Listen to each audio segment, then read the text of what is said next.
so good morning again, good afternoon, and good evening to all of you. No? We'll discuss today about part of the management accounting, which is the basic definitions and the importance of management, advisory services, management accounting, or management services. Ano bang ibig sabihin talaga nito, no? Ano yung definitions and importance of it? Okay, sige, let's begin. Alright, class, when I say about management accounting or management services or management advisory services, no, it provides financial and non-financial informations to managers. Ibig sabihin, it is for internal users, it is for managers, no. It supports also planning, controlling, and decision making within the organizations. Okay, so please take note, ha. You have your planning, you have proper controlling, and proper decision making. And also, class, it focuses also on the internal users rather than external users. So again, more on internal users rather than external users. So we will discuss more about it, no? About pagkakaiba, no, ng financial accounting versus financial accounting. Management accounting versus financial accounting. Okay.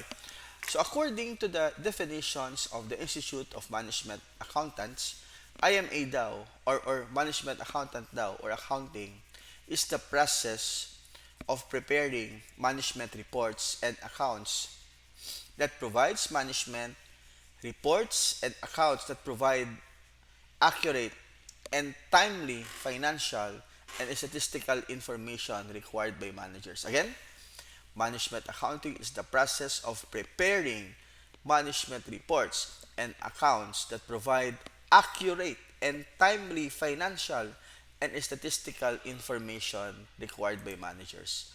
So ano class yung mga keywords?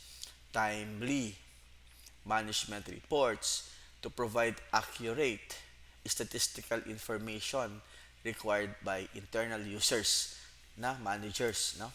It integrates also accounting, finance, and management to improve the business performance. Okay. So as part also of this, no, pag sinasabi natin part of the management accounting, ano ba yung objectives niya?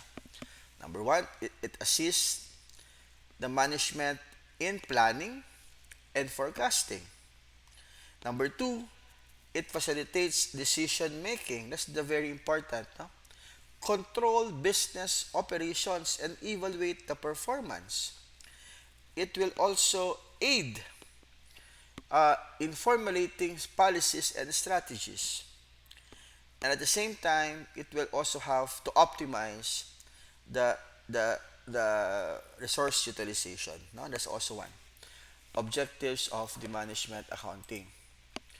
And that's why, class, we have also here the functions naman of the management accounting. What are the functions? Planning, controlling. Di ba? Iyan yung pinaka-importante. Planning is we set objectives, we identify resources, no? In terms of the man of controlling, we compare actual results versus the planned results. While decision making, it is for analyzing the data to support the management actions, no? And we have communications. We have the proper communications, no? Sharing knowledge, sharing information across the departments, no? And also we have communication. Performance measurement. KPIs naman to. Assessing the results through the KPIs or the key performance indicators. That's why, class, very important is also ano yung mga importance of the management accounting. Number one, it helps daw the effective utilization of resources. Ano pa? It also enhances the efficiency and productivity. So, napakadami, ha? Number three, it provides also information of budgeting and forecasting. It also supports management and your long-term growth. No? You have also here enables cost control and also you have your profit optimization.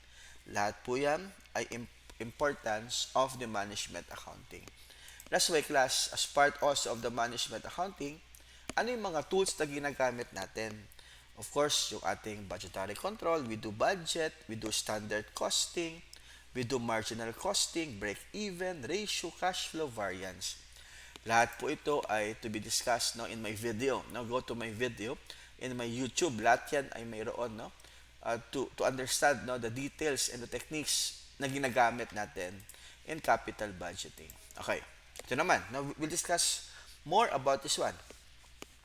The difference between the financial and the management accounting. So, in terms of financial accounting, it focuses on historical data.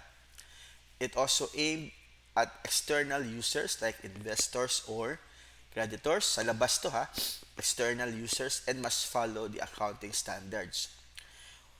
While the management accounting, it focuses on the future-oriented data. It aimed at internal users like managers, and it is flexible, and it is not bound by the gap. So we'll discuss further in my next video about the difference between financial accounting and management accounting. Okay?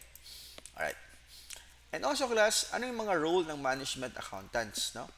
The role are act as a business partner and as an advisor in terms to management.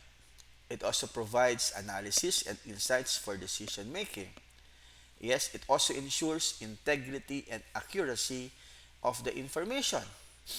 It also helps in implementing the performance evaluation system. So all of this are part of the role of the management accountant. So very important is the role, no? Of course, business partner, analysis, integrity. We are bound by the values of it. Okay.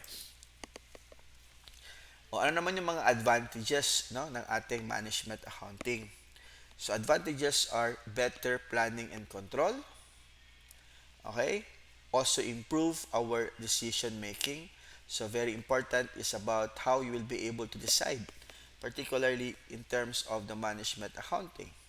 About also risk. Dapat very important is early detection and of inefficiencies. Early detection of any error. Wag lang fraud, no? And number four, also the advantages of management accounting is to enhance coordination and also communication.